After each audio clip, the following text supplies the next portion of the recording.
Hi, I'm Donna Jordan from Jordan Fabrics. Today I'm going to show you how to make a quilt from basic gray called Starburst. It's all done in neutral tones on the pattern cover here, and that's what I'm going to use as well. This is a collection of fat quarters called Date Night, and the pattern calls for fat eighths, but we can just use half as many fat quarters. The only other fabrics we need are a background. This is a nice soft neutral, and a couple of accents. I'm using black dress from Grunge, and I'm using this camel colored one. I think it's called Tan. And the pattern doesn't call for a border, but I think I'm going to add a border when we're all done.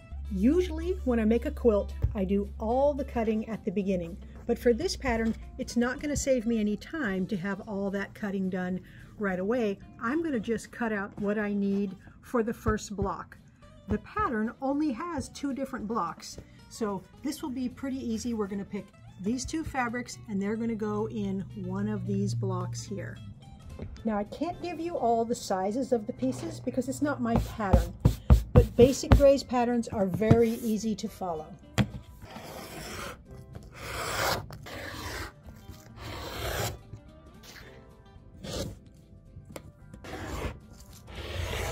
And we need a little bit of background for this square.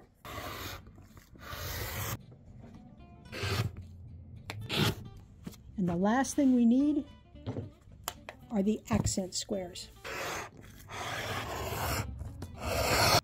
I've got everything cut out for the first block, but before we sew, we need to mark the back side of some of them. We need 4 of these with a line, a diagonal line drawn from corner to corner. So I'm just going to use a pencil on these, and we need 4 of these guys.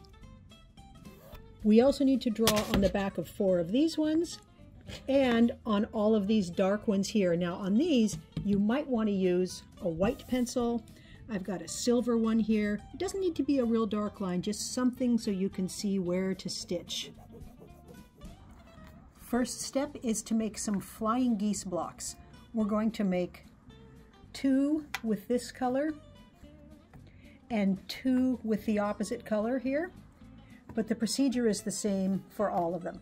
So take the first square,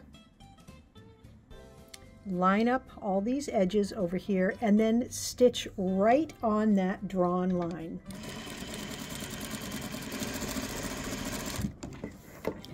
You can take it to your ironing board and iron it if you like.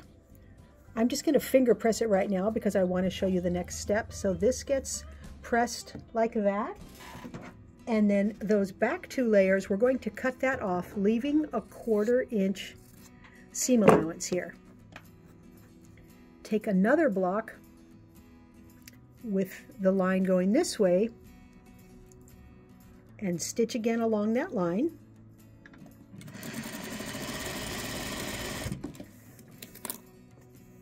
Press it open or finger press. It really does work better if you iron it, but for demonstration purposes, finger pressing will work good enough. And there's the first flying geese block.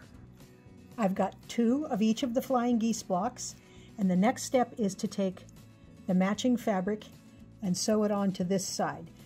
I like to sew it with these seams on top so I can make sure that when I stitch, I come down and hit it right there, right where those 2 seams intersect, because then I can get the tip nice and square there.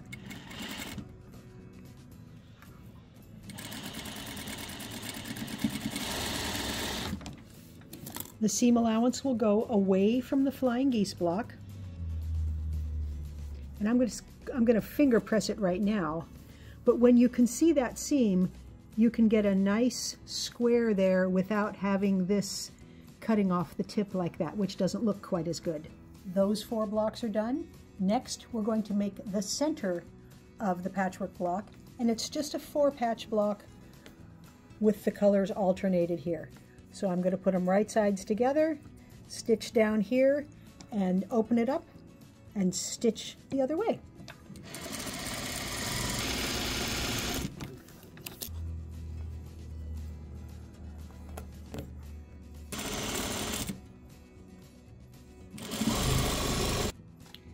Now we can put the block together. So this goes in the middle. These two go top and bottom.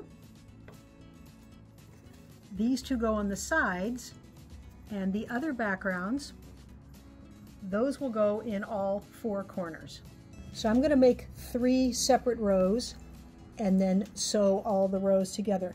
The piecing is very easy. Everything is all the same size now. So it's pretty easy to stitch these rows and have everything match easily.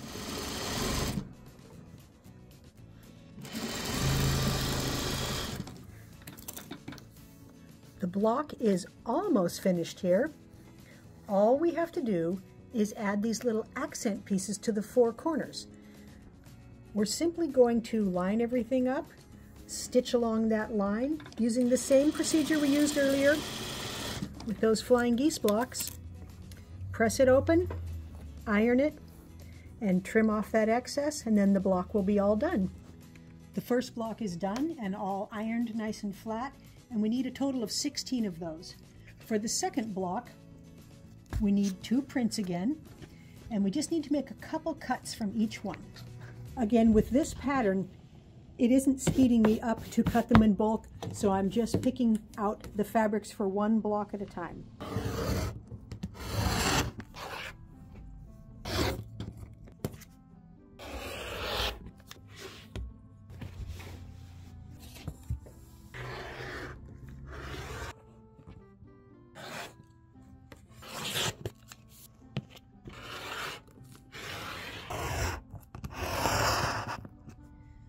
Those are all the pieces we need for the second block, and we need to mark the back of these two squares and these 4 squares. First thing to make is some half square triangles. So for these, we need to line everything up and stitch on both sides of that line. Don't stitch on the line this time. Stitch a 1/4 inch away from that line on both sides.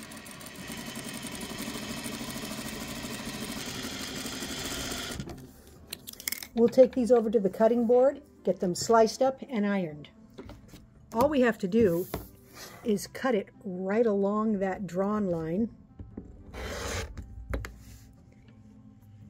and then take them to the ironing board and put them with the light color down. And that way we can peel this open and the seam allowances will be going toward the dark color. So I peel it open, and I like to use a dry iron and then some steam, because that helps keep that seam nice and straight. If you're not careful, you can get this pulled or stretched or warped, and you want it nice and straight. Last step is to trim off these extra bits here called dog ears, and that makes your blocks much less bulky. There's one last step. We need to trim these down. They're made a little bit oversized, so we need to trim them to 3.5 inches.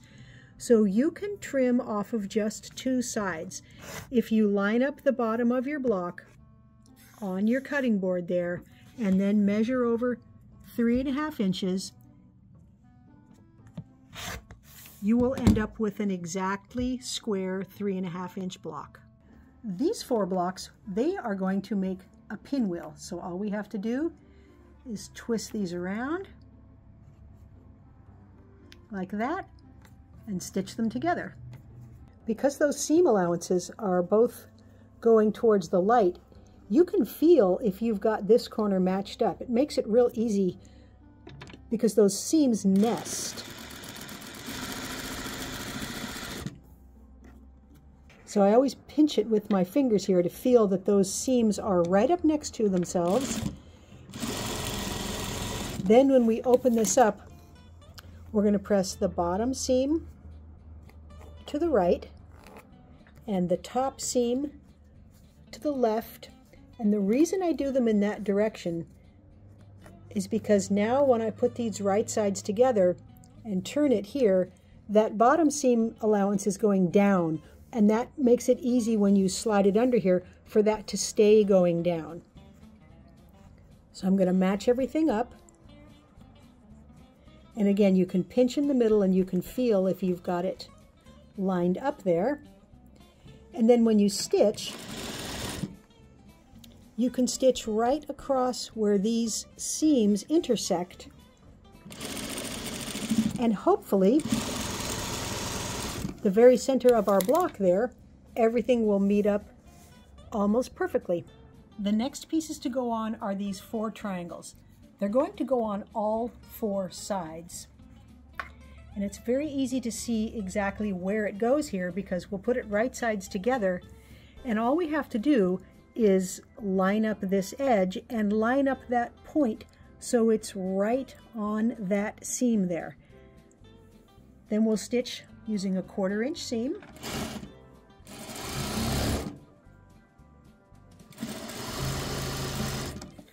And press the seam allowance toward that triangle.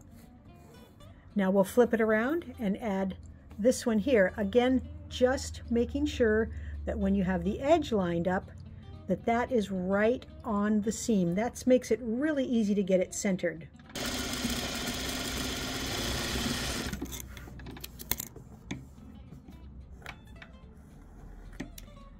Top and bottom pieces, same procedure.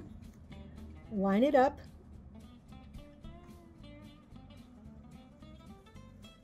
And if everything is perfect, we will be stitching right here, right where those 2 pieces come together. That will be a 1/4 inch right there.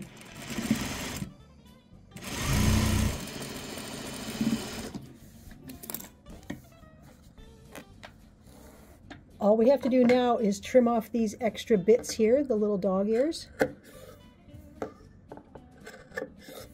And we'll have a nice square block that's ready for the last pieces, and they're sewn on the same way.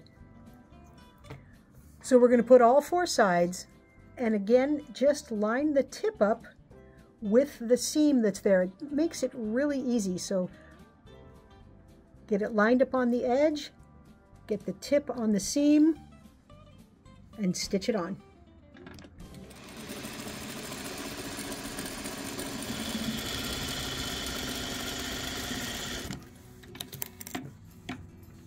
The block is almost done. All we have to do is trim off these little guys and then add one of these to each corner, just like we did on our first block.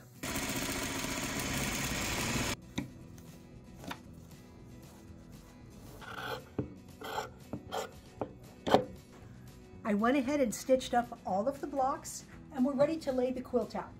The quilt is on point, which means all of the blocks are going to be facing diagonal. The first row gets 4 of this kind of block, and right now I'm not going to worry at all about what color is going where. I'm just going to lay the blocks in the position they need to be in.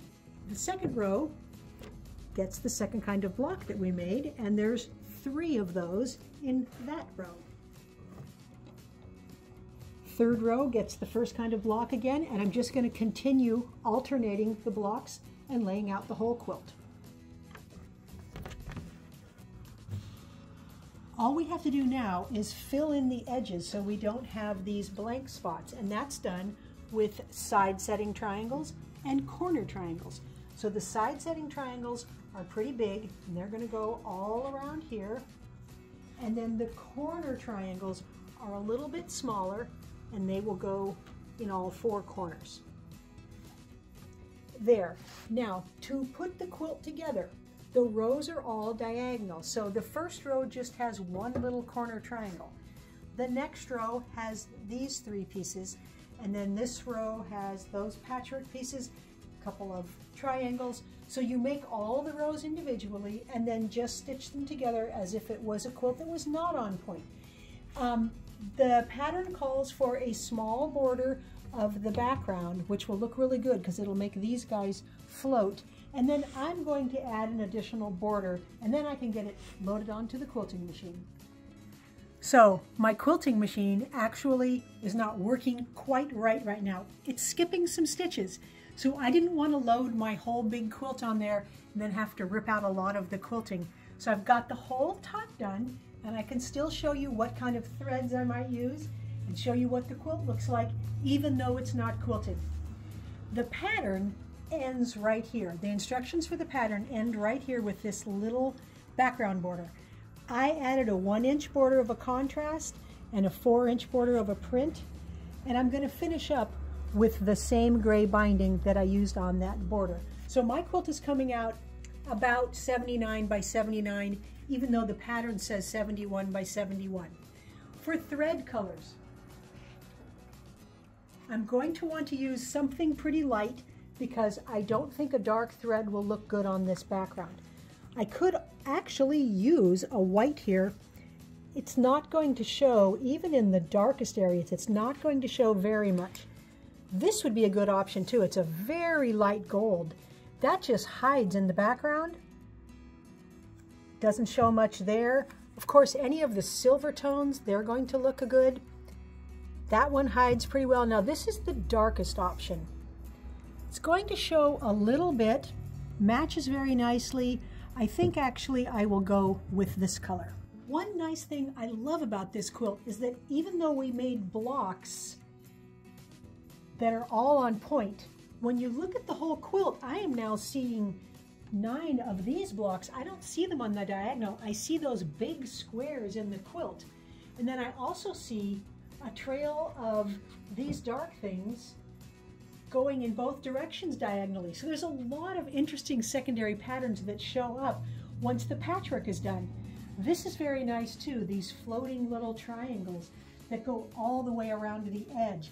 And I really like the way when you put the blocks together, you don't have to match up any seams in here at all. You only have to match the corners, and you get these very interesting patchwork things between the blocks. It was really a fun quilt to make, and I'm very happy with how it turned out.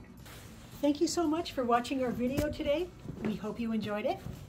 And at the end of every video, we like to do a giveaway. Today's giveaway is a batik quilt that I made called Nuno. This was made with layer cakes, and it has a very fancy fall quilting pattern all over it. It's very easy to make this quilt. We have a video to show you how, but today you can win it. All you have to do is click the link right below this video that says giveaway and put in your name and your email address, and you might be the next lucky winner. Now, if you like our videos and you want to support us, the best thing you can do is subscribe to our YouTube channel. That really helps us out. Happy quilting!